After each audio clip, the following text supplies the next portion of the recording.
Alors le problème, c'est toujours y' égale à f2 t y égale à moins y de t plus 1 avec y0 égale à combien? 1, d'accord? Et un pas, s'il vous plaît, un pas de 0, 1, et on cherche à calculer y1. Alors, juste une petite remarque, juste une petite remarque. Moi, je cherche à calculer y1, mais en fait, en utilisant les méthodes numériques, n'importe quelle méthode numérique, je ne trouverai jamais y entre parenthèses 1. Comme je l'ai expliqué pendant le cours. Ce que je calcule, c'est une approximation de ça. Est-ce que c'est clair? Très bien. Donc on commence par la méthode du Rejkuta. Alors, on va commencer par calculer d'abord K1 égale à H, FT0, Y0. Alors, H, c'est combien? 0, 1. T0, combien? 0, 1. Je remplace. 0, 1 fois moins 1 plus 0 plus 1. Égale à combien? 0. K2 égale H, F2, T0, Y0 plus égale à 0, 1, F2, 0,05 et 1. Voilà, 1 plus, pardon.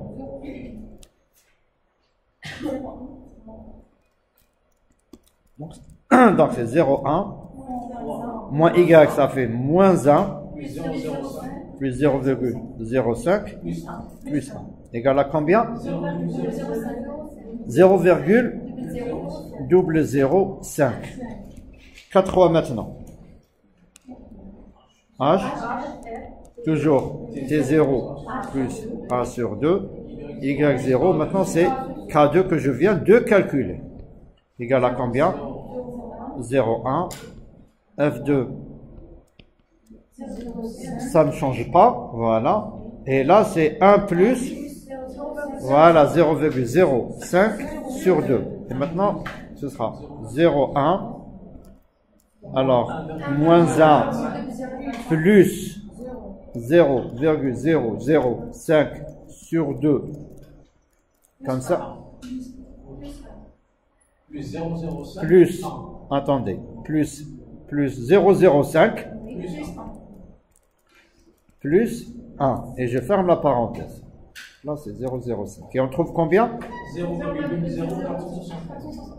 Attends, ça c'est 0,00 475. Ok? Ensuite, K4 égale à H, F, T0 plus H, Y0 plus K3. Donc c'est 0,1, F2, T0 plus H, c'est 0 plus 0,1. D'accord? Et là, c'est 1 plus 0,0475. Ok. Et là, je vais avoir combien? 0,1. Alors, moins Y, c'est 1, 0,0475 plus 0,1 plus 1. Oui? 9500. Non, 525, oui. 525, ok? Très bien. Alors maintenant, on a calculé les différents paramètres K1, K2, K3, K4, on passe à calculer Y, on va dire N plus 1, mais c'est, on va dire Y1, ok? Y1, c'est Y0 plus 1 sixième de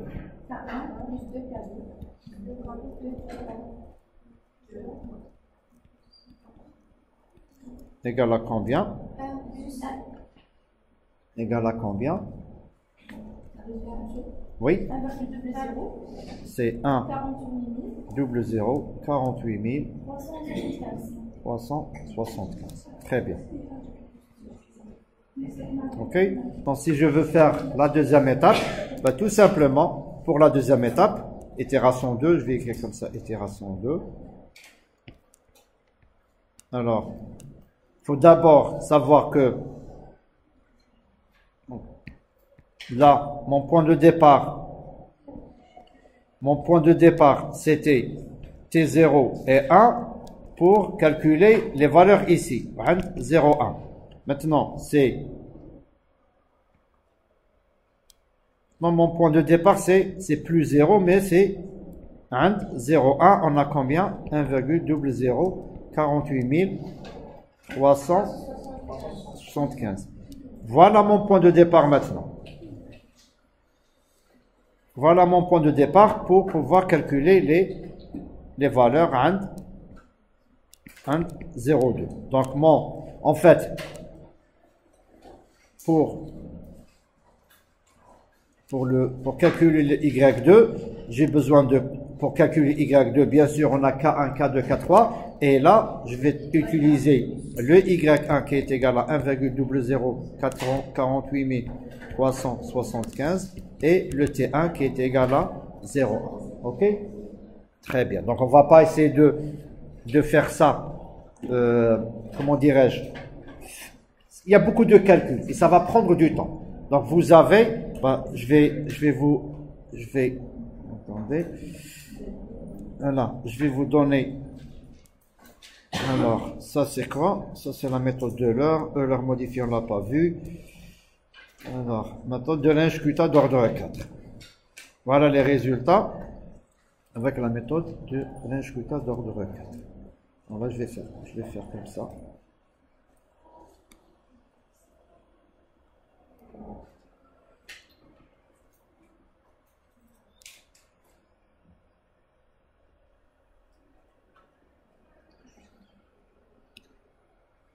Voilà les résultats.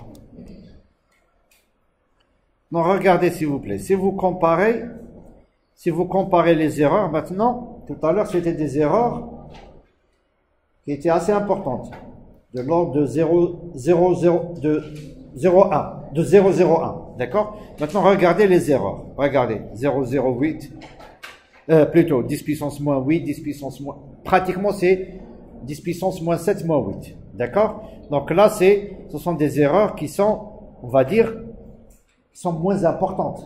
D'accord? Très bien. Alors, maintenant, on va passer à quelque chose qui est encore plus important.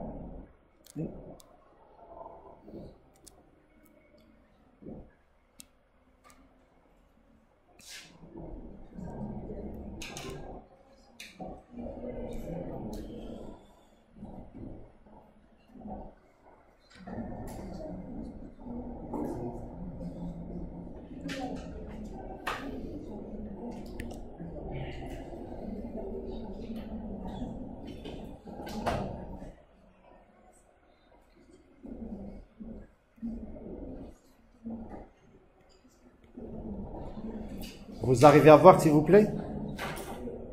Est-ce que vous arrivez à voir? Parce que là, on va essayer de voir comment on peut résoudre une équation différentielle en utilisant MATLAB.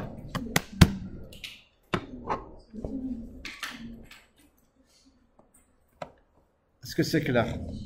Plutôt, est-ce que c'est visible? Là, je commente la police. Oh, forcément, vous arrivez à voir? Très bien. Alors, c'est bien de connaître la méthode. C'est bien de connaître les méthodes. Sauf que ça nécessite beaucoup de calculs. D'accord? Vous imaginez pour un problème.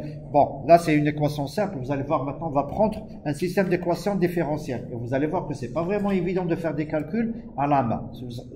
Là, on va prendre un système de 4 équations. Je vais pas perdre du temps à vous faire de la programmation. Parce que normalement, vous êtes censé la faire en deuxième année. D'accord? Maintenant, je vais essayer de vous donner les outils de MATLAB qui vous permettent de faire ce genre de calcul. C'est-à-dire, là, on est dans la résolution des équations différentielles ordinaires. Je vais vous montrer comment utiliser MATLAB et vous allez voir que c'est très efficace.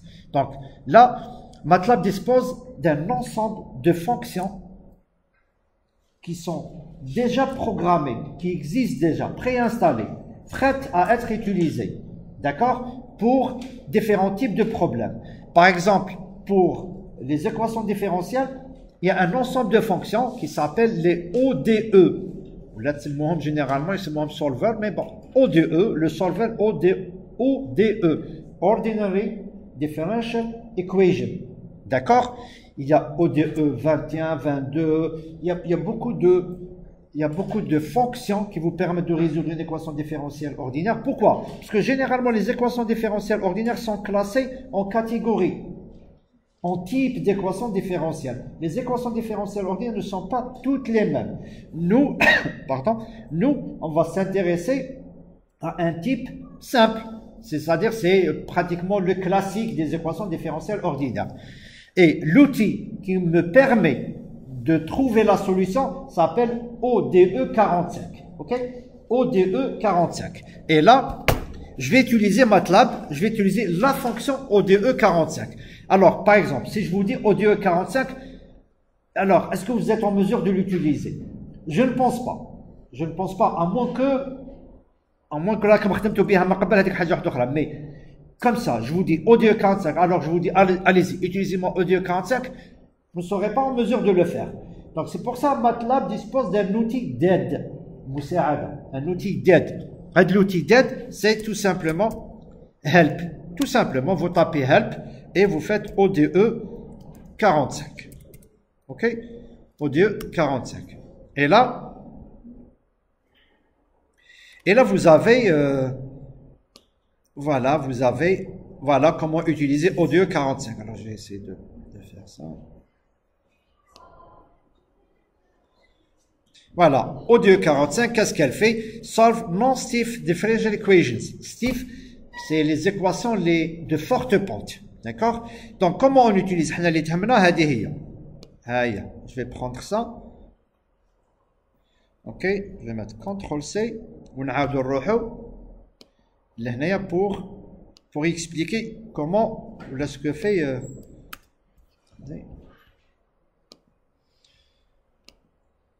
non, CTRL-V. Oh non, ça me dit, c'est pas grave.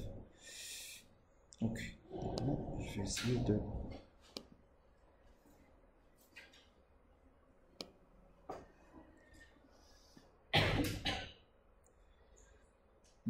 Ça marche pas.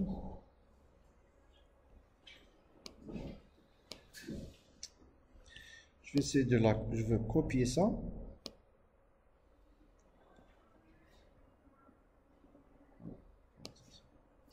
Bon, c'est pas grave. Alors, on va essayer de juste, donc, voilà. Alors.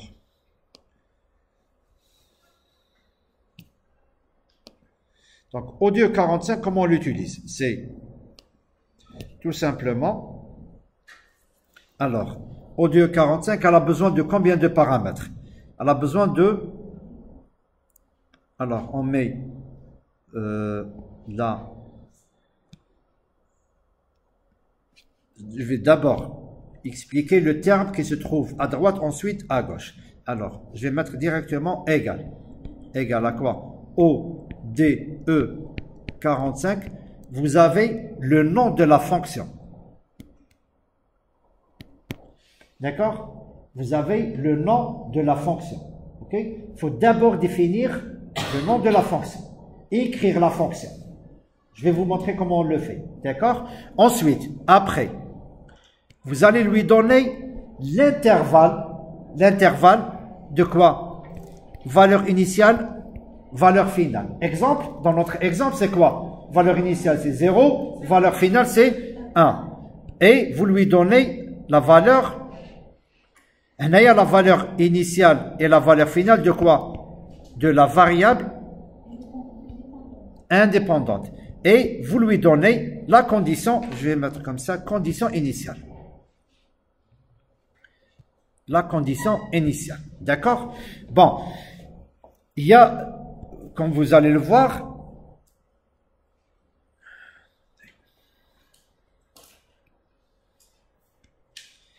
هنايا شوفوا راه كاين des options. Il y a des options, mais on va pas les utiliser. Les options, c'est pour les gens, ils ont une certaine expérience, une certaine maîtrise de cet outil. Mais nous allons nous contenter de ça. D'accord? Nous allons nous contenter. Donc, je reviens. Donc, j'ai besoin de quoi?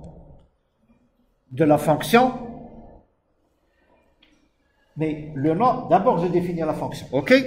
Les valeurs initiales, finales de la valeur indépendante, on sait la condition initiale. Alors, comment je vais faire ça? Ben, tout simplement, là, on va essayer de le faire ensemble. Alors, je commence d'abord par écrire un new script, un script. Voilà. Le script, une fonction. Je vais saisir une fonction. La fonction, moins y de t, c'est ça, c'est y, c'est moins y plus t plus 1. Alors, comment on établit? Alors, comment on écrit une fonction? Très simple. Une fonction chez Dero. Qu'est-ce qu'il y a? Il y a le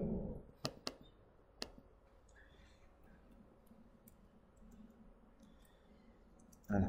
Il y a l'instruction function. Function. Pourquoi function? Vous lui dites que c'est une fonction. D'accord? Voilà, function. Ensuite, vous avez la variable, on va dire, de sortie.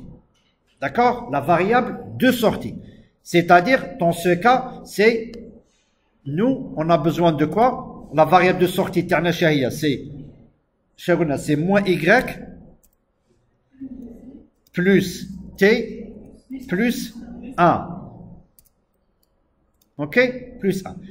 Vous lui dites, moi je l'ai appelé f-xo1. Alors là, c'est important, ça c'est, parce que lui, quand il va chercher la fonction, il cherche par un nom. D'accord? Le nom doit correspondre. Très important. Ce nom doit être le même nom d'enregistrement. C'est-à-dire, quand je vais enregistrer ma fonction, voilà, save as, je dois la sauvegarder le nom. D'accord? Là, déjà handy, donc je ne fais que enregistrer. Donc, shadert, function y, fonction de quoi? De deux paramètres, t, y. Alors là aussi, une autre remarque. Par exemple, dans votre expression, vous avez moins y plus 1. Moins y plus 1. Donc là, dire t, l'argument ou le paramètre t, est-ce que c'est clair? C'est-à-dire, comment dirais-je, même si dans mon expression, il n'y a qu'une constante, par exemple, y' égale à 4, donc là, elle est fonction de quoi? Elle est fonction de t et de y, sauf que l'expression me cache t ou me cache y. Mais là, dire, est-ce que c'est clair? Ça, c'est bon. Allez-y, s'il y a des questions, n'hésitez pas. Non, vous n'êtes pas obligé. Voilà, c'est comme vous voulez. Moi, c'est juste un nom que j'ai pris comme ça.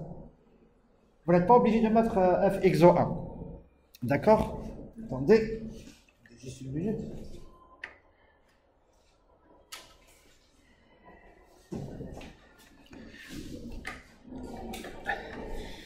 Ça, c'est bon? Pas de questions ici? Ok. Alors là, je vais vérifier. Alors, regardez s'il vous plaît. Là, j'ai une fonction. J'ai une fonction. Par exemple, si je vais tester ma fonction. Je vais la tester. D'accord? Je vais mettre, alors comment je l'ai appelé? f-xo1. Voilà. Voilà. Je vais mettre f exo1, c'est ça. Non, 0, 0. 0, 1, par exemple. Juste pour vérifier. Alors, regardez. Là, l'erreur, voilà l'erreur. Regardez la différence entre ça et ça. Regardez, ce qui est intéressant. Qu'est-ce qu'il m'a écrit? C'est une fonction qu'il n'a pas reconnue. Il n'a pas reconnu la fonction et il me propose autre chose. Pourquoi? Parce que je fais exprès de mettre, au lieu de 0, j'ai mis O. D'accord? Donc voilà, il a reconnu l'erreur et il me dit, voilà, est-ce que vous voulez dire ça? Oui, je veux dire ça. Voilà, c'est 0. Maintenant, allez-y, vous vérifiez. Moins 0, moins 1. plus 0, plus 1. Ça fait 0. Très bien. Donc, ok. De ce côté, c'est bon. Dans le cas vous pouvez même faire ça. Vous pouvez même faire ça. Regardez, regardez. CTRL-C, je mets CTRL-C et je mets CTRL-V. D'accord? Et je commence. Au lieu 45, ma fonction qui se mouha. Voilà, voilà. CTRL-C. Je mets CTRL-V à la fonction. D'accord? Je lui donne entre 0 et 1. D'accord? Y0 combien? 1. D'accord? On essaye de voir le résultat. Ça m'étonnerait, mais regardez un résultat. Tout simplement, c'est zidou arrobase, parce que, attendez, arrobase, zidou arrobase, pourquoi? Parce que cet argument, ce n'est pas une valeur, ce n'est pas un vecteur, mais c'est une fonction. C'est une fonction. D'accord? Maintenant, on va essayer de voir qu'est-ce que ça donne. Et voilà le résultat. D'accord? Bon, le résultat, c'est... Comme tu vois. Alors, lui, il génère... Alors là, il développe les options. Tu as le pas, tu as beaucoup de choses. Qui je lui ai rien dit. Je n'ai fixé ni le pas, ni rien du tout. Il a fait une certaine subdivision. D'accord? Et il a commencé à calculer. Voilà. Je peux faire autre chose. Je peux mettre plot t virgule y. Ok?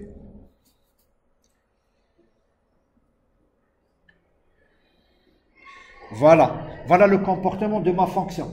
D'accord? Est-ce que c'est clair? Très bien. Maintenant, voilà. Donc, je reprends. On va reprendre notre TD. Voilà. Donc, là, c'est